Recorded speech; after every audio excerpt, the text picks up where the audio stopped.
छत्तीसगढ़ के बीजापुर में एक जवान ने अपने साथियों पर फायरिंग कर दी, जिसमें एक जवान की मौत हो गई जबकि 2 जवान गंभीर रूप से घायल हो गए।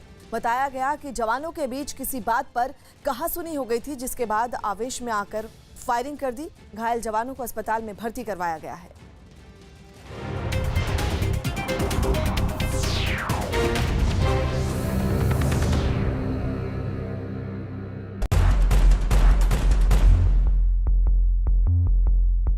हर बात में होगा हिंदू मुसलमान, तो कैसे बनेगा मेरा भारत महान?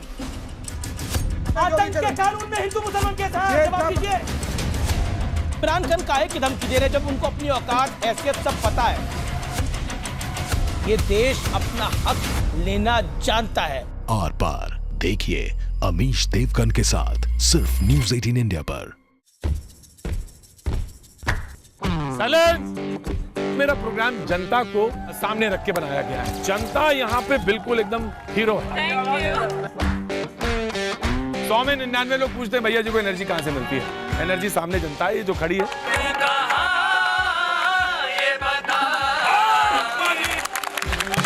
जब आप गांव से लेकर मेट्रो तक की सफर तय करते हैं तब आपको मुद्दे पता चलते हैं। आप भी आइएगा जरूर बाजी। क्या बात।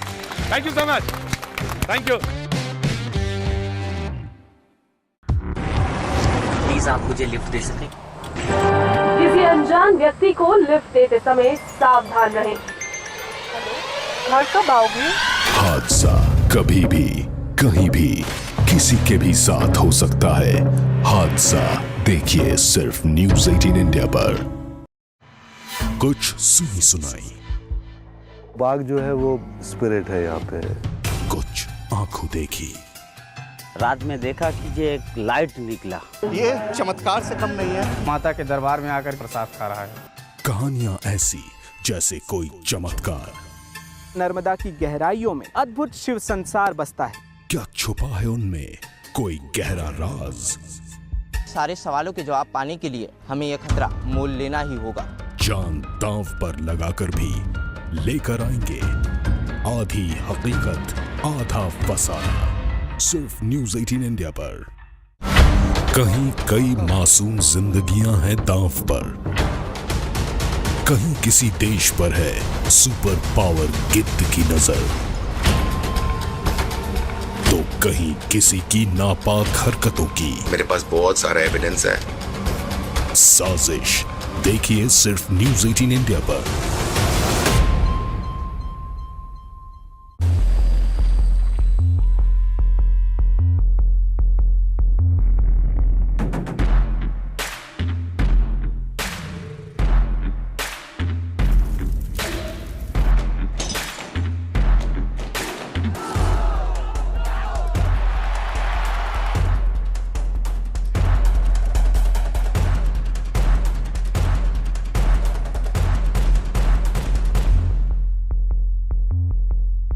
हर बात में होगा हिंदू मुसलमान, तो कैसे बनेगा मेरा भारत महान?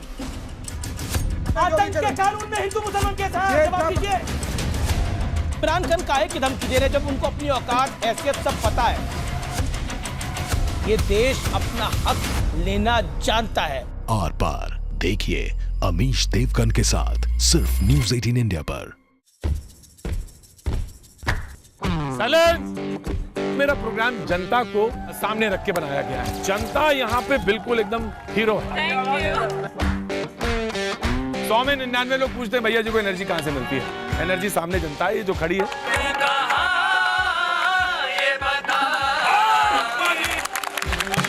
जब आप गांव से लेकर मेट्रो तक की सफर तय करते हैं तब आपको मुद्दे पता चलते हैं। आप भी आइएगा जरूर बाजी। क्या बात।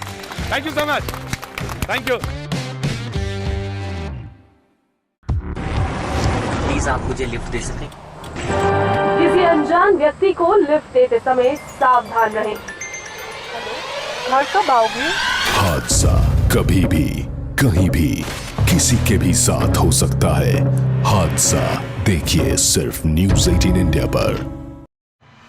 कुछ सुनी सुनाई, बाघ जो है वो स्पिरिट है यहाँ पे।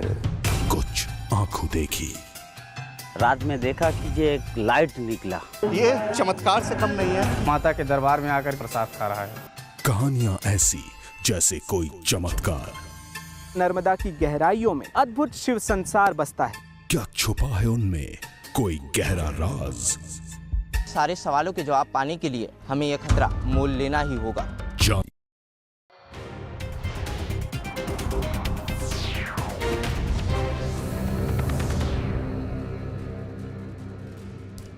दिल्ली के शाहीन बाग इलाके में सीए के खिलाफ जारी प्रदर्शन वाली जगह के पास फायरिंग होने से अफरा तफरी मच गई।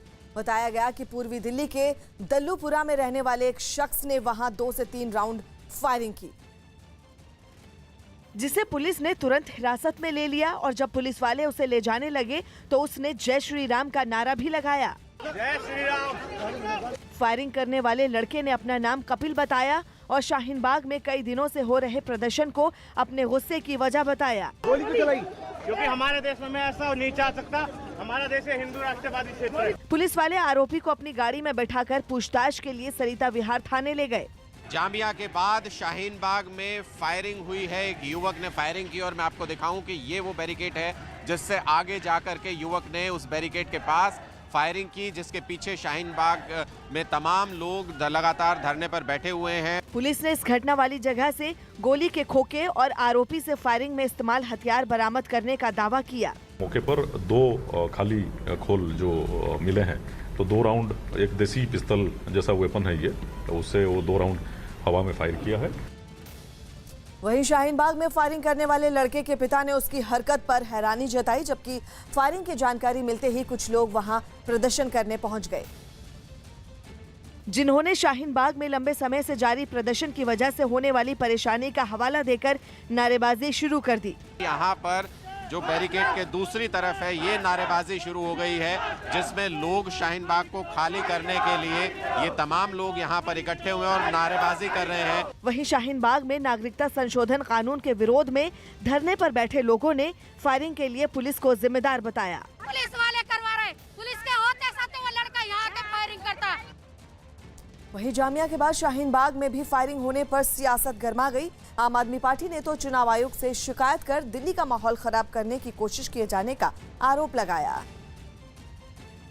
और फायरिंग के बहाने दिल्ली के सीएम अरविंद केजरीवाल ने भी एक ट्वीट के जरिए गृह मंत्री अमित शाह को निशाने पर लेने की कोशिश की। दिल्ली की कानून व्यवस्था भारतीय जनता पार्टी बिगाड़ना चाहती है।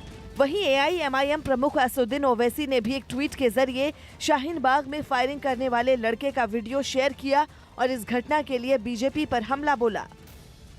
केंद्रीय कानून मंत्री रविशंकर प्रसाद ने शाहीन बाग में नागरिकता कानून के खिलाफ चल रहे प्रदर्शन पर बड़ा बयान दिया। उन्होंने ऐलान किया कि केंद्र सरकार प्रदर्शनकारियों से बातचीत करने के लिए तैयार है। रविशंकर प्रसाद के बयान पर सियासत भी तेज हो गई। दिल्ली के चुनावी समर में शाहीन बाग कब सियासत की धुरी बन गया पता ही नहीं चला। कहा तो अब ये भी जाने लगा है कि दिल्ली के चुनाव में तमाम मुद्दे पीछे छूट चुके हैं। एक शाहीन बाग ही ऐसा मुद्दा बचा है जो किसी भी पार्टी की नैया पार लगा सकता है। यही वजह है कि 1.5 महीने के लगातार धरना प्रदर्शन के बाद बीजेपी की ओर से इस मुद्दे पर बातचीत का प्रस्ताव सामने आया है। केंद्रीय मंत्री रविशंकर प्रसाद ने ट्वीट कर इस बात की जानकारी दी कि वो शाहीन बाग के प्रदर्शनकारियों से बातचीत करने के लिए तैयार है। सरकार प्रदर्शनकारियों से बात करने को तैयार है, सीए पर उनकी हर शंका दूर करने को तैयार है, लेकिन उन्हें इसके लिए व्यवस्थित माहौल बनाना होगा। बीजेपी ने चुनाव नजदीक आते ही बातचीत का प्रस्ताव रखकर एक बड़ा दांव चला, लेकिन विरोधियों ने बीजेपी के इस दांव को कैच कर लिया और इस बात का आरोप लगाया कि आखिर क्यों बातचीत के प्रस्ताव में इतनी देर लगाई गई। हम लोग कह रहे थे कि सरकार बात करे, सरकार बात करे, सरकार बातचीत करे, तो इतनी देर में केंद्र सरकार क्यों जागती है? हर काम में इतना विलंब क्यों होता है? सब कुछ चारों तरफ जब बवाल मच जाएगा उसके बाद आप कहते हो हम वार्ता करने के लिए तैयार हैं। ये दिखाता है कि सरकार गहरी नींद में सो रही है। उनको कोई चिंता नहीं है दिल्ली का लॉ एंड ऑर्डर कैसा है, अच्छा है, बुरा है, बिगड़ रहा है, क्या हालत है, कोई मतलब नहीं। The Honorable Law Minister has woken up a little too late. Why did he not come out with this offer on day one or even in the first week? This torture that has been going on to the people who are not happy to leave everything and then sit at Shaheen Bagh agitating against most anti-democratic and anti-constitutional act of the government of India. CAA और NRC के विरोध में जिस आंदोलन की नींव दिसंबर महीने में डाली गई, वो आंदोलन दिल्ली विधानसभा चुनावों की तारीख नजदीक आने के साथ साथ सियासतदानों का भी चहेता मंच बन गया। कांग्रेस और आम आदमी पार्टी ने इस मंच का सियासी इस्तेमाल किया। खुद सुनिए कांग्रेस प्रवक्ता मुकेश शर्मा का वो बयान जिसने शाहीन बाग के मुद्दे पर कांग्रेस की हकीकत को बेपर्दा कर दिया। मैंने तो यार शाहीन बाग वालों की मदद कर रखी है, सुन लेना, सबको पता है, और शाहीन बाग वाले भी मुझे टेलीफोन करते हैं। कांग्रेस और आम आदमी पार्टी के नेता वक्त वक्त पर शाहीन बाग के मंच से सियासी दांव खेलते रहे हैं। यही वजह है कि बीजेपी ने शाहीन बाग को लेकर एक अलग तरह की राजनीति शुरू कर दी है। पार्टी ने इसे राष्ट्रहित और राष्ट्र विरोध से जोड़ते हुए एक नया सियासी दांव चल दिया है। उत्तर प्रदेश के सीएम योगी आदित्यनाथ ने एक ऐसे ही बयान के जरिए विरोधियों पर निशाना साधा। उन्होंने कांग्रेस और आम आदमी पार्टी को घेरते हुए कहा कि इन दोनों ही पार्टियों को विकास से कोई सरोकार नहीं, अगर इन्हें सरोकार है तो वो है सिर्फ शाहीन बाग से। सड़क नहीं चाहिए, इन्हें मेट्रो नहीं चाहिए, इन्हें रैपिड रेल नहीं चाहिए, इन्हें बेहतर स्वास्थ्य सुविधा का कोई केंद्र नहीं चाहिए, इन्हें शुद्ध पेयजल के लिए पानी नहीं चाहिए, और इन्हें केवल शाहीन बाग चाहिए। इनकी मानसिकता आप देख सकते हैं। दिल्ली की जनता को अच्छी सड़क, अच्छा पानी, अच्छा पर्यावरण, अच्छी मेट्रो रैपिड रेल की सुविधा चाहिए या शाहीन बाग चाहिए, ये आपको तय करना है।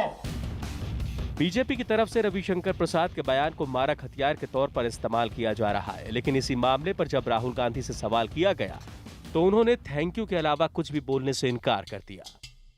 राहुल गांधी जी, केंद्रीय मंत्री रविशंकर प्रसाद ने कहा कि शाहीन बाग के लोगों से बातचीत करने को तैयार है। राहुल जी, केंद्रीय मंत्री ने कहा कि वो बातचीत करने को तैयार है। Thank you Rahul ji. एक बार बिहार में बीजेपी की सहयोगी पार्टी जेडीयू ने भी रविशंकर प्रसाद के प्रस्ताव का समर्थन किया है। हमारे देश के कॉन्स्टिट्यूशन के फ्रेमवर्क में जो चर्चा करना चाहते हैं उसका हम स्वागत करते हैं। मैं चाहता हूं कोई फॉर्मेट इसका बनाया जाए, और ये निसंदेह सत्य है कि हम लोग ठीक तरीके से जनता के एक हिस्से को अपनी बात समझाने में नाकामयाब रहे, इसलिए संवाद ही लोकतंत्र में सबसे बेहतरीन तरीका। और केंद्रीय कानून मंत्री रविशंकर प्रसाद जी के इस बयान के बाद कि वो सीएए के सवाल पर आंदोलनकारियों से बात करेंगे, ये एक सकारात्मक रुख है। और विमर्श में अगर एक पक्ष आगे बढ़े तो दूसरे पक्ष को सहर्ष हाथ पकड़कर थामना चाहिए। सीएए और एनआरसी के विरोध में 15 दिसंबर से दिल्ली के शाहीन बाग में प्रदर्शन चल रहा है, जिस वजह से शाहीन बाग के आसपास के इलाकों में लोगों को खासी दिक्कतों का सामना करना पड़ रहा है। एक धड़ा जहां इस आंदोलन का समर्थन कर रहा है तो दूसरा धड़ा इस आंदोलन के विरोध में खड़ा है। उत्तर प्रदेश की राजधानी लखनऊ में भी शाहीन बाग जैसा ही एक आंदोलन पिछले 15 दिनों से चलाया जा रहा है। यहाँ भी घंटा घर पर महिलाएं जमा है और सीएए वापस लेने की मांग पर अड़ी है। लेकिन जैसे ही उनसे रविशंकर प्रसाद के प्रस्ताव के बारे में जिक्र किया गया तो लोगों ने सरकार के इस कदम का स्वागत तो किया, लेकिन अपनी शर्तों के साथ। हम तो एग्री इसी बात पे होंगे कि ये जो सीए ले आए हैं उस पर अमेंडमेंट करें, पुनर्विचार करके इसमें अमेंडमेंट करें, और जो हमारे एक मुस्लिम को इन्होंने एक्सक्लूड किया उनको इंक्लूड करें। भाई पाकिस्तान में आप बोल रहे हो पाकिस्तान, बांग्लादेश और अफगानिस्तान के आप जो शरणार्थी, आप उनको दर्जा दोगे यहाँ के कि वो सिटीजन है, ठीक है। जो पाकिस्तान से प्रताड़ित किए हुए, शोषित, वंचित अहमदिया, शिया, ये हमारे जो भाई हैं वहाँ पे प्रताड़ित किए गए, आप उनको क्यों नहीं इंक्लूड करते हैं? उनको आपने क्यों छोड़ दिया है? दिल्ली की सियासत के पोस्टर में शाहीन बाग की तस्वीर अब ऐसी हो चुकी है कि ना तो लोग इस आंदोलन को लेकर खुलकर कुछ कहना चाहते हैं और न ही इस मुद्दे को गंवाना चाहते हैं। शाहीन बाग के लोग सरकार से नागरिकता संशोधन कानून को वापस लेने की मांग कर रहे हैं। प्रदर्शनकारियों का आरोप है कि लोग आंदोलन को गलत तरीके से पेश कर रहे हैं।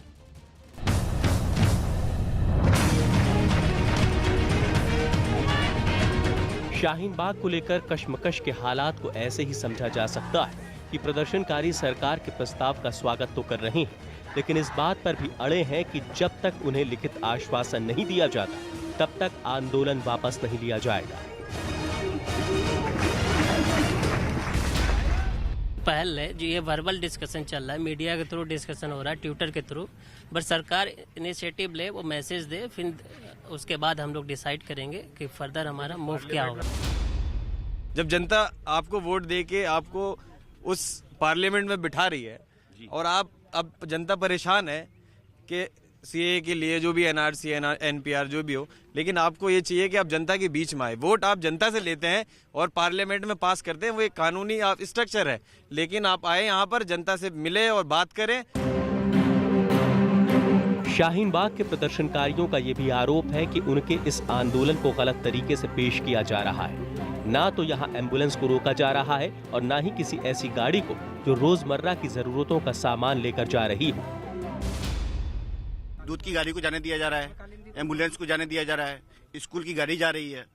वो लोग मुद्दा बनाना चाह रहे हैं इसको, और हम लोग काले कानून के खिलाफ हैं। ये यहाँ पर लगातार मौजूद हैं और इन्होंने बिल्कुल ये चीज बताई है जो इन्होंने देखी है यहाँ पे। और अभी ये पूरा रास्ता है, देखिए हम दिखाएंगे, ये पूरा शाहीन बाग है और यहाँ पर तमाम जो प्रदर्शनकारी हैं, महिलाएं हैं, बच्चे हैं, बुजुर्ग हैं, पुरुष हैं, वो यहाँ पर लगातार अपनी अपनी मांगों को लेकर यहाँ पर बैठे हुए हैं। इतना मैं जानता हूँ कि दिल्ली पुलिस ने सरकार की तरफ से केंद्रीय मंत्री ने बातचीत का जो दांव चला है वो आरजेडी को भी रास नहीं आ रहा है। पार्टी प्रवक्ता मनोज झा ने कानून मंत्री के कदम का स्वागत तो किया, लेकिन सरकार की मंशाओं को लेकर कई सवाल भी खड़े कर दिए। हम इसका स्वागत करते हैं, लेकिन रविशंकर जी ने एक दो चीजें कही। स्ट्रक्चर्ड फॉर्मेट, अब ये स्ट्रक्चर्ड फॉर्मेट किसको कहते हैं साहब? और इस देश में अभी एक शाहीन बाग नहीं है, हजारों शाहीन बाग है। विश्वविद्यालयों से भी बात करिए। सीएए को लेकर भ्रम की स्थिति ऐसी बन चुकी है कि सरकार के तमाम जागरूकता अभियान भी उन्हें कम नहीं कर पा रहे हैं। यही वजह है कि सरकार ने बातचीत के प्रस्ताव के जरिए एक रास्ता निकालने की कोशिश की है। लेकिन प्रदर्शनकारी बातचीत के प्रस्ताव को भी झांसे के तौर पर ले रहे हैं। भोपाल में भी शाहीन बाग की तर्ज पर सीएए और एनआरसी के विरोध में प्रदर्शन चल रहा है। यहाँ के लोगों से जब सरकार के प्रस्ताव को लेकर चर्चा की गई तो प्रदर्शनकारियों ने साफ कहा कि बातचीत से इस मुद्दे का कोई हल निकलने वाला नहीं है। सरकार को किसी भी कीमत पर ये कानून खत्म करना ही होगा। देखिए, बातचीत करने का तो कोई औचित्य नहीं बनता है। जब तक आप इस कानून को निरस्त नहीं करते, बर्खास्त नहीं करते, तब तक बातचीत करने का कोई मतलब नहीं है। सरकार के कानों में एक आवाज गूंजी है, जो सरकार सुनने को तैयार नहीं थी वो आज सुनने को तैयार हो रही है।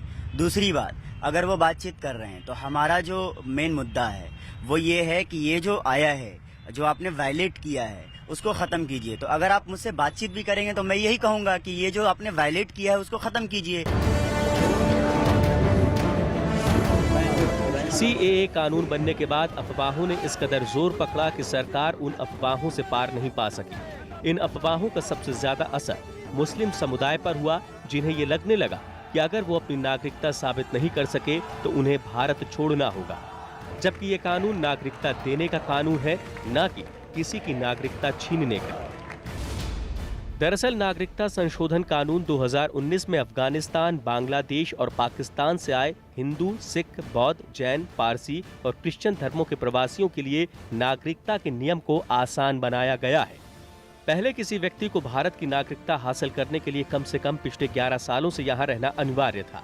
इस नियम को आसान बनाकर नागरिकता हासिल करने की अवधि को 1 साल से लेकर 6 साल किया गया है। कानून के तहत धर्म के आधार पर अफगानिस्तान, बांग्लादेश और पाकिस्तान में सताए गए गैर मुस्लिमों को भारत की नागरिकता दी जाएगी। इसी खबर को किसी मुस्लिम विरोधी कानून की तरह अफवाह फैलाकर वायरल किया गया और धीरे धीरे इन अफवाहों ने पूरे देश में शाहीन बाग की तरह आंदोलन पैदा कर दिए। लखनऊ के बाद मुंबई में भी महिलाओं सड़कों पर उतर आई हैं और नागरिकता संशोधन कानून को वापस लेने की मांग करने लगी। अब सरकार इन्हीं आंदोलनों को खत्म करने के लिए अपना एक कदम आगे बढ़ा चुकी है। रविशंकर प्रसाद जी ने दिया है, अच्छी बात है, बातचीत होनी चाहिए। मुझे तो लगता नहीं कि ऐसी कोई बात है जिसके ऊपर बातचीत ना की जाए, हर बात पे बात करनी चाहिए। लेकिन सरकार एक कदम आगे बढ़ी, आपको लगता है? क्योंकि काफी दिनों से स्टेल सरकार तो हमेशा से कह रही है कि इसके अंदर कुछ नहीं है, आपको गलतफहमी है, तो अगर आपको गलतफहमी है तो गलतफहमी दूर कराइए। विपक्ष जो भी कहना चाहते हैं वो हिंसा का रूप ना ले, पार्लियामेंट के अंदर उसका डिस्कशन होना चाहिए, और ये बहुत अच्छी बात है। और हमारी सरकार ऐसे ही लोगों का सुन के सबके साथ तालमेल करके आगे चलते हैं, वही होगा। लेकिन सरकार की विरोधी पार्टियां लगातार इस बातचीत वाले कदम पर सवाल खड़े कर रही हैं। अगर बातचीत करते हैं तो अच्छी बात है कि बातचीत तो करें। यहाँ तो शाहीन बाग और सब पे गाली गलौज चल रहा, समाज में टकराव की बात चल रही। हम लोग तो कहते हैं कि बातचीत से सांप्रदायिक सद्भाव रहना चाहिए, देश में शांति रहनी चाहिए, अमन चैन रहना चाहिए, उससे ही आर्थिक तरक्की होगी। दरअसल सीए को लेकर जो बखेड़ा खड़ा हुआ है वो ऐसे ही नहीं है। विपक्ष का सबसे बड़ा विरोध ये है कि इसमें खासतौर पर मुस्लिम समुदाय को निशाना बनाया गया है। उनका तर्क है कि ये संविधान के अनुच्छेद 14 का उल्लंघन है, जो समानता के अधिकार की बात करता है।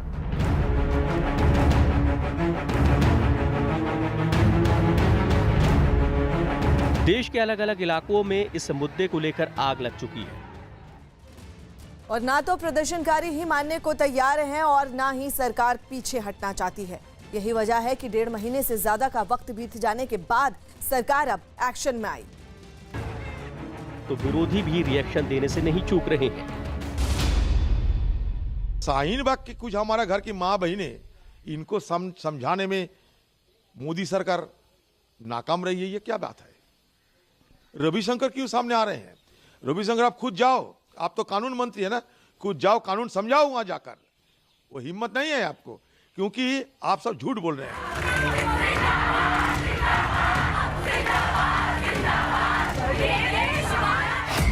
अभी तो सिर्फ सरकार की तरफ से बातचीत का दांव चला गया, लेकिन जिस तरह से शाहीन बाग के प्रदर्शनकारी अपनी मांगों पर अड़े हैं, उसे देखते हुए ये नहीं लगता कि जल्द शाहीन बाग में लगी विरोध की ये आग ठंडी पड़ेगी।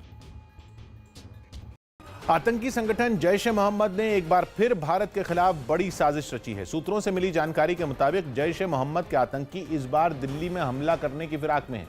इसके अलावा खुफिया एजेंसियों को 6 राज्यों में जैश ए मोहम्मद के 6 मॉड्यूल का भी पता चला है। बताया गया कि दिल्ली पर हमला करने की जिम्मेदारी इन 6 राज्यों में छिपे आतंकियों को ही सौंपी गई है। सूत्रों ने यह जानकारी भी दी कि हमले की योजना के लिए ये आतंकी पाकिस्तान में बैठे पुलवामा हमले के गुनहगारों से लगातार संपर्क में है। न्यूज 18 से बात करते हुए वित्त मंत्री ने मिडिल क्लास के लिए बजट को फायदेमंद बताया। कहा कि इनकम टैक्स में कटौती और सिस्टम को आसान बनाने से लोगों की जेब में आएगा ज्यादा पैसा। पिछले कुछ महीनों में आम आदमी जो है इन्फ्लेशन को लेकर, रोज की जो आलू प्याज जैसी चीज़ें बहुत महंगी हो गई थी, उसको लेकर बहुत प्रताड़ित है। तो आपने उसके लिए क्या किया है? आज मैंने जहाँ तक खबर पढ़ी न्यूज़पेपर में, आलू के और प्याज के दाम तो एकदम जी मैं कह रहा हूँ जो पिछले आगे आने वाले समय में कैसे आप वो करेंगे कि वो इस महंगाई से परेशान ना हो? महंगाई इस बार आलू प्याज का एक था जमाना 2014 में, दाल आकाश तक छूने, 200 रुपीज़ kg तक, वो सब अभी पुरानी बात हो गई जी। दाल में कमी नहीं है, दाल में इन्फ्लेशन नहीं है, महंगाई उसमें नहीं है, चीनी में महंगाई नहीं है। सो हम हर क्षेत्र में इंक्लूसिव ऑफ प्याज एंड आलू महंगाई कम करने के लिए और उत्पादन से लिंक करते हुए स्टोरेज कैपेसिटी बढ़ाने के लिए भी काम कर रहे हैं, जिससे महंगाई का असर गरीब के ऊपर ना पड़े। हम लोग ये जानना चाहेंगे कि इस बजट में आम आदमी को क्या मिला? पहला, पर्सनल इनकम टैक्स में कटौती, और नया सिस्टम में अगर आप इनकम टैक्स भरना चाहते हैं तो रेट तो एकदम घट गए, और आपके ऊपर ये सरदर्द भी नहीं है कि इतना सारा एग्जेम्पशंस है, इसमें कौन सा मेरे लिए फ़ायदेमंद है। इसका काम और रिसर्च करने का आपका आवश्यकता नहीं रहेगा, सिंपल करवा दिए। उससे सीधा मैं मानती हूँ मिडिल क्लास लोगों को और जस्ट मिडिल क्लास से नीचे जो हैं उन सब के हाथ में ज़्यादा पैसा अभी बच जाएगा। छत्तीसगढ़ के बीजापुर में जवान ने अपने साथियों पर फायरिंग की। छत्तीसगढ़ के बीजापुर में सशस्त्र बल के एक जवान ने अपने साथी की गोली मारकर हत्या कर दी और 2 जवानों को घायल कर दिया। एमपी के छतरपुर में एक मकान गिराए जाने पर पुलिस और गांव वालों के बीच विवाद के बाद गुस्साए लोगों ने सड़क जैम कर दी। छत्तीसगढ़ के महासमुंद में स्वास्थ्य विभाग ने सभी सरकारी अस्पतालों में कोरोना वायरस को लेकर अलर्ट जारी किया। एमपी के सतना में एक रेस्टोरेंट मालिक ने वहां खाना खाने आए गरीब बच्चों को बाहर निकाल दिया। मामला बढ़ने पर पुलिस ने जांच शुरू कर दी। राजस्थान के चूरू में शराब के नशे में एक आदमी ने अपनी पत्नी पर धारदार हथियार से हमला कर दिया। पुलिस ने आरोपी पति के खिलाफ मामला दर्ज किया। दिल्ली के शाहीन बाग की तर्ज पर मुंबई सेंट्रल के नागपाड़ा में नागरिकता संशोधन कानून और एनआरसी के खिलाफ चल रहा प्रदर्शन जारी रहेगा। दिल्ली के शाहीन बाग में फायरिंग की घटना के बाद अटकलें लगने लगी थी कि महिलाओं ने पिछले 6 दिन से चल रहा प्रदर्शन खत्म करने का फैसला कर लिया है, लेकिन प्रदर्शन में शामिल महिलाओं ने इसे महज अफवाह करार दिया और अपना प्रदर्शन जारी रहने का दावा किया। मुंबई के नागपाड़ा में जो आंदोलन चल रहा है वो अभी भी जारी है। आप देख सकते हैं यहाँ पर हजारों की संख्या में महिलाएं जो हैं वो अभी भी यहाँ पर बैठी हुई हैं, प्रदर्शन कर रही हैं। बताया गया कि प्रदर्शन खत्म होने की अफवाह फैलने के बाद कुछ महिलाएं अपने अपने घरों को लौट भी गयीं। हिम्मत आई थी कि यहाँ पे हम लोग प्रोटेस्ट कॉल अप करें क्योंकि हम लोग प्रोटेक्शन नहीं दे सकते। वहीं प्रदर्शन में शामिल महिलाओं ने अपनी मांगे नहीं माने जाने तक धरने पर बैठे रहने का ऐलान कर दिया। हम लोग अपने फैसले पे अटल चाहे कुछ भी हो जाए, जब तक एनआरसी बंद नहीं होता हम अपनी जगह पर बैठे रहेंगे। यूपी के मुख्यमंत्री योगी आदित्यनाथ ने दिल्ली के रोहिणी में चुनाव प्रचार किया। इस रैली में उन्होंने दिल्ली के मुख्यमंत्री अरविंद केजरीवाल पर विकास के कामों में बाधा डालने का आरोप लगाया। 5 वर्षों में दिल्ली के अंदर केजरीवाल नेतृत्व की सरकार के कृत्यों को देख करके हर नागरिक अपने फैसले पर स्वयं शर्मिंदगी महसूस करता होगा, क्योंकि दिल्ली की पहचान को धूमिल करने वाली यह सरकार जिस भ्रष्टाचार के खिलाफ आंदोलन के एक मुहिम का हिस्सा बनी थी, स्वयं उस भ्रष्टाचार के आकंठ में डूब करके जनता के हितों के और दिल्ली के विकास पर डकैती डालती हुई दिखाई दी है। यहां पर न अच्छी सड़क दिखती है, न बुनियादी सुविधाओं के रूप में लोगों को स्वच्छ जल ही मिल पाता है। यहां पर जनता की अन्य बुनियादी सुविधाओं के लिए पब्लिक ट्रांसपोर्ट सिस्टम को और बेहतर करने की दिशा में जो कार्य होना चाहिए था, सर्वैया अटल बिहारी वाजपेयी जी के समय जिस मेट्रो का शुभारंभ हुआ था, इसके फेज 4 के कार्य को अगर रोकने वाला कोई है तो दिल्ली की केजरीवाल की सरकार है। केजरीवाल से बोलिए, उन्हें जनता को सुविधाएं देने का शौक नहीं, यहां का इंफ्रास्ट्रक्चर डेवलपमेंट का शौक नहीं, और नहीं तो शाहीन बाग का शौक हो गया है। उत्तर प्रदेश के गाजीपुर में 2 गांव के लोगों में किसी बात पर कहासुनी हो गई और वो आमने सामने आ गए और एक दूसरे पर पत्थर चलाने लगे। बताया गया कि दोनों गांवों के बीच हाल ही में किसी बात पर झगड़ा हुआ था, जो इतना बढ़ गया कि उन्होंने पत्थरबाजी शुरू कर दी। एक गांव के लोग सड़क पर जुटकर दूसरे गांव के लोगों पर पत्थर बरसाने लगे। इस दौरान कई लोगों ने हाथों में डंडे भी ले रखे थे। इस पत्थरबाजी में कुछ महिलाएं भी शामिल थीं। हालांकि इस हंगामे की खबर मिलने के बाद पुलिस भी वहां पहुंच चुकी थी, लेकिन पुलिस के सामने भी गांव वाले शांत नहीं हुए। पुलिस ने उन्हें कई बार रोकने की कोशिश की। काफी मशक्कत के बाद गांव वालों का गुस्सा शांत हुआ, जिसके बाद बड़ी संख्या में पुलिस के जवानों को वहां तैनात कर दिया गया। दिल्ली में यूपी के सीएम योगी आदित्यनाथ ने शाहीन बाग में धरने को बेवजह बताते हुए सीएम अरविंद केजरीवाल पर हमला बोला। इस शाहीन बाग में जो लोग धरना प्रदर्शन कर रहे हैं, आप इनकी मानसिकता को समझ लीजिए। इन लोगों से पूछिए धरना प्रदर्शन किस काम का। उत्तर प्रदेश में भी इन्होंने एक दिन उपद्रव करने का प्रयास किया। मैंने कभी इनका वीडियो फुटेज बनाओ और इनसे जितनी संपत्ति डैमेज करते इनसे वसूली भी कर लो, और पूरी वसूली हो रही है। जो पैसा देने में आनाकानी कर रहा है तो उसकी संपत्ति को सीज भी किया जा रहा है। हमने कहा केजरीवाल की तरह बिरयानी नहीं खिलवाएंगे। रेलवे ने हाई स्पीड यानी 300 किलोमीटर प्रति घंटा और सेमी हाई स्पीड यानी 160 किलोमीटर प्रति घंटा से ज्यादा रफ्तार वाली ट्रेनें चलाने के लिए 6 नए रूट की पहचान की है। इनमें दिल्ली से नोएडा, आगरा और लखनऊ होते हुए वाराणसी तक 865 किलोमीटर लंबा कॉरिडोर हो सकता है, जबकि दूसरा रूट दिल्ली से जयपुर और उदयपुर होते हुए अहमदाबाद तक हो सकता है, जो 886 किलोमीटर लंबा है। वहीं दिल्ली से चंडीगढ़, जालंधर और लुधियाना होते हुए अमृतसर तक 459 किलोमीटर लंबे रूट पर भी कॉरिडोर का प्रस्ताव है। इसके अलावा मुंबई से नासिक होते हुए नागपुर तक 753 किलोमीटर लंबा रेल कॉरिडोर बनाने का विचार किया जा रहा है और इसके अलावा मुंबई से पुणे होते हुए हैदराबाद तक 711 किलोमीटर लंबा रेल कॉरिडोर बनाने की भी योजना है, जबकि छठा रूट चेन्नई से बेंगलुरु होते हुए मैसूरू तक हो सकता है, जो 435 किलोमीटर का होगा। इनमें किस रूट पर हाई स्पीड ट्रेन चलेंगी और किस पर सेमी हाई स्पीड ट्रेन चलेगी, इसका फैसला डीपीआर यानी डिटेल्ड प्रोजेक्ट रिपोर्ट बनने के बाद होगा। चीन के वुहान में फंसे 324 भारतीय नागरिक एयर इंडिया के विशेष विमान से दिल्ली पहुंच गए। चीन में कोरोना वायरस फैलने के बाद ये लोग वहां फंस गए थे। जिनके दिल्ली एयरपोर्ट पर उतरने के बाद सेना के डॉक्टरों की एक टीम एयरपोर्ट पहुंची और मेडिकल जांच के बाद उन्हें बसों में बिठाकर हरियाणा के मानेसर ला गया। सेना के डॉक्टरों ने चीन से लाए गए लोगों की जांच के लिए मानेसर में एक विशेष कैंप बनाया है। जब तक एक तरह से पूरी रिपोर्ट डॉक्टरों की तरफ से नहीं आ जाएगी कि इनके अंदर कहीं कोरोना वायरस के लक्षण है या नहीं है, तब तक वो ऑब्जर्वेशन में रहेंगे और जैसे ही ये साफ हो पाएगा कि उनको किसी भी तरह की कोई बीमारी नहीं है, तो उसके बाद उन्हें घर जाने की इजाज़त होगी। एयर इंडिया के विमान में डॉक्टरों की भी एक टीम चीन भेजी गई थी, जिन्होंने विमान के भारत रवाना होने से पहले भी इन लोगों की जांच की थी। बताया गया कि चीन में फंसे भारतीय नागरिकों को लाने के लिए एयर इंडिया का एक और विमान चीन भेज दिया गया है। कोरोना वायरस की वजह से चीन में अब तक 259 लोगों की मौत हो गई है, जबकि 11,000 से ज्यादा लोग कोरोना वायरस से पीड़ित बताए जा रहे हैं।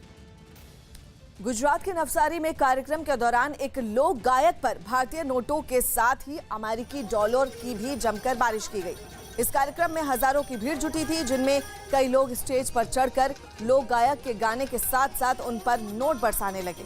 ये तस्वीरें हम आपको उसी कार्यक्रम की दिखा रहे हैं। हारमोनियम के साथ गाना गा रहे गायक जैसे ही अपना सुर बढ़ाते, लोग और जोश के साथ उन पर नोट बरसाने लगते, जिस वजह से स्टेज पर नोटों की चादर बिछ गई। बताया गया कि कार्यक्रम खत्म होने तक नोटों की बरसात का सिलसिला चलता रहा और इतने नोट जमा हो गए कि उन्हें गिनने के लिए मशीनों का इस्तेमाल करना पड़ा।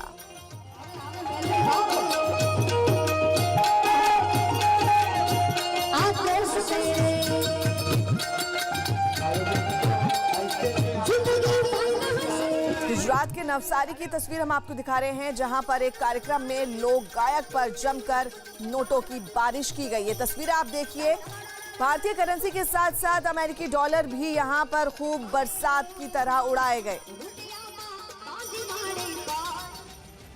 चुनाव और नेताओं पर नजर रखने वाली संस्था एडीआर यानी एसोसिएशन फॉर डेमोक्रेटिक रिफॉर्म्स ने दिल्ली में विधानसभा चुनाव लड़ रहे उम्मीदवारों के आपराधिक रिकॉर्ड की जानकारी जारी की है। एडीआर की रिपोर्ट के मुताबिक आम आदमी पार्टी के 25% उम्मीदवारों ने अपने हलफनामे में खुद के खिलाफ गंभीर आपराधिक मामले दर्ज होने की घोषणा की है, जबकि बीजेपी के 20% उम्मीदवारों ने अपने ऊपर गंभीर आपराधिक मामले दर्ज होने की जानकारी दी है। वहीं कांग्रेस के भी 15% उम्मीदवारों ने खुद के खिलाफ गंभीर आपराधिक मामले दर्ज होने के बारे में बताया है। दिल्ली में 8 फरवरी को होने वाले चुनाव के लिए कुल 672 उम्मीदवार चुनावी मैदान में हैं।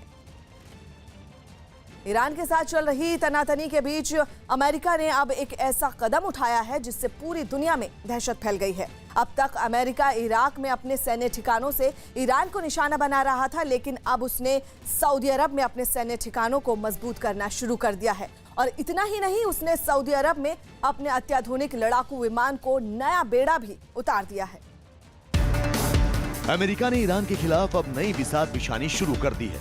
अब तक वो इराक की जमीन से ईरान को निशाना बना रहा था, लेकिन अब उसने सऊदी अरब के प्रिंस सुल्तान एयरबेस को एक अभेद किला बनाना शुरू कर दिया है। यहाँ उसने F-15E लड़ाकू विमान की नई स्क्वाड्रन तैनात कर दी है। सऊदी अरेबिया के अल खर्ज शहर में जिस तरीके से अमेरिका ने अपने सैन्य ठिकाने मजबूत किए हैं, उससे इसी बात का अंदाजा लगाया जा सकता है कि ईरान के खिलाफ अमेरिका किसी बड़ी रणनीति पर काम कर रहा है।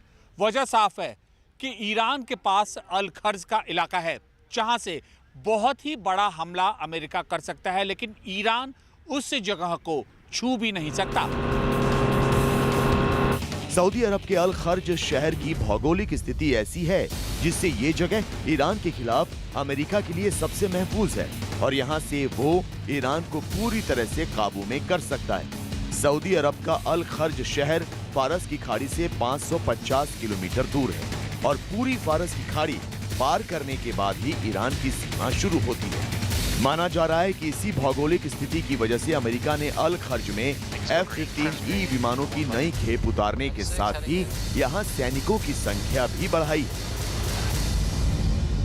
बेड़ा तैनात इसलिए किया जाता है ताकि उसको नज़दीक से नज़दीक वार करने का इरादे से आसानी से वो ईरान के ऊपर हमला कर सके किसी भी ठिकाने पर। और वो बेड़े में लड़ाकू विमान भी होते हैं और ड्रोन के साथ भी वो हमला कर सकता है। ईरान जनरल सुलेमानी के मारे जाने के बाद से ही इराक में अमेरिकी ठिकानों पर हमला कर रहा है। इसके लिए वो रॉकेट और ड्रोन का सहारा ले रहा है। माना जा रहा है कि इसे देखते हुए ही अमेरिका ने सऊदी अरब के अल खर्ज एयरबेस को चुना है, क्योंकि इस जगह से अमेरिका के कई मकसद पूरे होते हैं। ईरान इस जगह पर ड्रोन और रॉकेट हमले नहीं कर सकता, क्योंकि इस जगह से ईरान काफी दूर पर है। अगर ईरान कोई ड्रोन भेजता भी है तो उसे सऊदी अरब के आसमान में लंबी दूरी तय करनी पड़ेगी। ऐसे में अमेरिकी लड़ाकू विमान और रडार लक्ष्य तक पहुंचने से पहले ही उसे गिरा देंगे। दूसरी ओर ईरान सऊदी अरब की जमीन पर मिसाइल हमले की हिम्मत बिल्कुल नहीं करेगा। इसके साथ ही इस जगह से अमेरिका फारस की खाड़ी में ईरान की निगरानी भी कर सकता है। एक तो वो हवाई अड्डे को भी उनके कुछ एक उड़ा सकता है और दूसरा कोई इंडिविजुअल के ऊपर वार करे जिससे कि उनके ऊपर सैन्य तक शक्ति कम हो जाए, वो भी वो ड्रोन के तरीके से कर सकते हैं। इराक में अमेरिका के लिए सबसे बड़ा सिरदर्द ईरान के रॉकेट और ड्रोन है, जिससे अमेरिकी ठिकानों पर ईरान लगातार हमले कर रहा है। सऊदी अरब में ऐसा खतरा नहीं रह जाएगा। इसके साथ ही अल खर्ज जैसी जगह पर मजबूत अमेरिकी बेड़ा ईरान के लिए किसी चेतावनी से कम नहीं।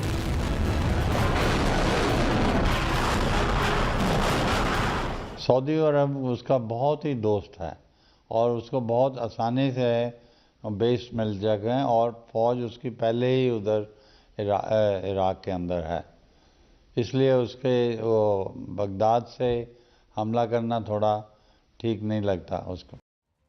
अमेरिका ने सऊदी अरब में अपने सैन्य ठिकाने मजबूत बनाकर ईरान को कड़ा संदेश देने की कोशिश भी की है। साथ ही वो अपने दोस्त सऊदी अरब की भी मदद कर रहा है, क्योंकि ईरान सऊदी अरब में तेल संयंत्रों को काफी दिनों से निशाना बना रहा है। ईरान सऊदी अरब में रॉकेट और ड्रोन से हमले कर रहा है। ईरान के हमलों से निपटने के लिए सऊदी अरब ने अमेरिका से मदद मांगी थी, इसीलिए अमेरिका अब ईरान के खिलाफ मदद के लिए उतरा है। अमेरिका सऊदी अरब का पुराना मित्र देश है और अरब देशों में अपना दबदबा बनाए रखने के लिए अमेरिका के लिए ये दोस्ती बेहद जरूरी भी है। Saudi Arabia has been a very important ally of ours in the Middle East. We are stopping Iran. We're not trying to stop, we're stopping Iran. They are an ally. We have other very good allies in the Middle East, but if you look at Saudi Arabia, they're an ally and they're a tremendous purchaser of not only military equipment but other things. Iran से तनातनी बढ़ने के बाद America के लिए Saudi अरब की अहमियत और बढ़ गई है। यही वजह है कि उसने ईरान के खिलाफ सऊदी अरब में अपने लड़ाकू विमान का पूरा बेड़ा ही उतार दिया।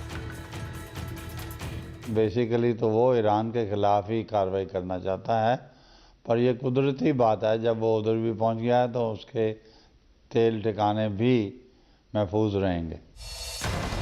सऊदी अरब में अमेरिका अपने सैन्य बेड़े को मजबूत करके भले ही अपने दोस्त की मदद कर रहा हो, लेकिन ये भी एक सच है कि ईरान के मामले में उसका सब्र जवाब दे रहा है। ऐसे में अगर आने वाले वक्त में अल खर्ज एयरबेस ईरान के खिलाफ अमेरिकी कार्रवाई का सबसे बड़ा अड्डा बन जाए तो हैरानी की बात बिल्कुल नहीं होगी।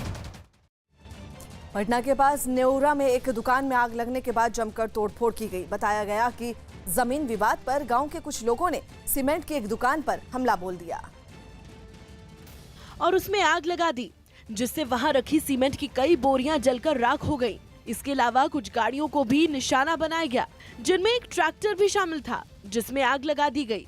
हालांकि इस हंगामे की खबर मिलने के बाद पुलिस और दमकल के कर्मचारी वहां पहुंच गए और सबसे पहले आग बुझाने की कोशिश करने लगे, लेकिन गाड़ियां पूरी तरह जल चुकी थीं।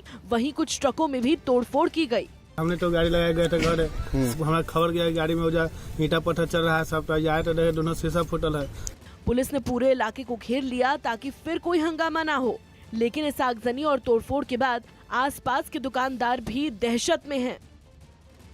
प्रधानमंत्री की अध्यक्षता में कैबिनेट ने medical termination of pregnancy amendment bill 2020 को मंजूरी दे दी, जिसमें गर्भपात कराने की समय सीमा 20 हफ्ते से बढ़ाकर 24 हफ्ते कर दी गई है। मतलब ये कि अब महिलाएं गर्भधारण के 24वें हफ्ते में भी अपना गर्भपात करवा सकेंगी। कैबिनेट के पास इस प्रस्ताव में महिला के शादीशुदा होने की बात हटा दी गई है। मतलब ये कि अब वो महिला भी गर्भपात करवा सकेंगी जिनकी शादी नहीं हुई है। नए प्रस्ताव के तहत एक डॉक्टर से गर्भपात करवाया जा सकता है, लेकिन गर्भधारण का समय 12 हफ्तों से ज्यादा नहीं होना चाहिए। अगर गर्भधारण का समय 12 हफ्तों से ज्यादा होता है तो 2 डॉक्टरों की राय जरूरी होगी, जिनमें एक सरकारी डॉक्टर होना चाहिए। दलील ये दी गई है कि इस विधेयक के कानून बनने से गलत तरीके से गर्भपात करवाने के दौरान होने वाली मौतों पर रोक लगेगी। कैबिनेट के पास होने के बाद अब सरकार संसद के अगले सत्र में इस विधेयक को पास करने की तैयारी में है। उत्तराखंड के चमोली में मरीजों को कंधों पर उठाकर ले जाना पड़ा। उत्तराखंड के चमोली में भारी बर्फबारी के बाद रास्ते बंद होने से बीमार लोगों को कंधों पर उठाकर अस्पताल ले जाया जा रहा है। यूपी के कानपुर में हथियारों के साथ नाबालिग लड़कों का वीडियो सामने आया, जिसके बाद पुलिस ने मामले की जांच शुरू कर दी। कोलकाता में रक्षा विभाग के अधिकारी बनकर ड्रग्स बेचने वाले 3 लोगों को पुलिस ने गिरफ्तार कर लिया और उनके पास से 350 किलो ड्रग्स बरामद की। यूपी के मुजफ्फरनगर में पुलिस ने गाड़ियों की चेकिंग के दौरान एक कार से 75 लाख रुपए नकदी बरामद की और एक आदमी को गिरफ्तार कर लिया। उत्तराखंड के कई जिलों में हुई बर्फबारी ने लोगों की मुश्किलें बढ़ा दी हैं। इस बर्फबारी का सबसे बुरा असर टिहरी में पड़ा, जहां कई घंटों तक लगातार बर्फबारी के बाद पूरा इलाका बर्फ की सफेद चादर से ढक गया और हर तरफ सिर्फ बर्फ ही बर्फ दिखाई देने लगी। वहां सड़कों पर बर्फ की चादर बिछ गई और हर तरफ सन्नाटा पसर गया। इतना ही नहीं, वहां गांव से होकर गुजरने वाली सड़कें गायब हो गईं। सड़क पर 2 से 3 फीट तक बर्फ जम गई, जिससे लोगों को आने जाने में मुश्किलों का सामना करना पड़ा। कुछ ऐसे ही हालात मुनस्यारी के भी थे, जहां कुछ इलाकों में भारी बर्फबारी हुई, जिसकी वजह से कई रास्ते बंद हो गए और लोग घरों में रहने के लिए मजबूर हो गए। कि लगातार बर्फबारी हो रहा है और बिजली की व्यवस्था में लगातार व्यवधान है और इतनी भारी बर्फबारी में कैसे बच्चे स्कूल जाएंगे। पहाड़ों पर गांव को शहर से जोड़ने वाली ज्यादा सड़कें बंद हो गई हैं। फिलीपींस के एक शहर में एक मिनी ट्रक ने बाइक सवार 2 लोगों को जोरदार टक्कर मार दी। ये घटना रिहायशी इलाके में एक चौराहे पर हुई, जहां रेड लाइट सिग्नल न होने की वजह से पहले मिनी ट्रक रुका और उसके सामने से आ रही सफेद कार धीमी रफ्तार में वहां से गुजर गई। कार के गुजरते ही मिनी ट्रक के ड्राइवर ने भी गाड़ी रफ्तार में आगे बढ़ाई, लेकिन तभी दाहिनी ओर से आ रही तेज रफ्तार बाइक उससे भिड़ गई। बाइक में एक महिला और एक आदमी सवार था। टक्कर लगते ही दोनों गिर पड़े, लेकिन आदमी तुरंत खड़ा भी हो गया। उसने मिनी ट्रक के ड्राइवर को संभलकर गाड़ी चलाने की नसीहत दी और फिर सड़क पर गिरी महिला का हाल जाना। इस टक्कर में महिला मामूली रूप से घायल हुई।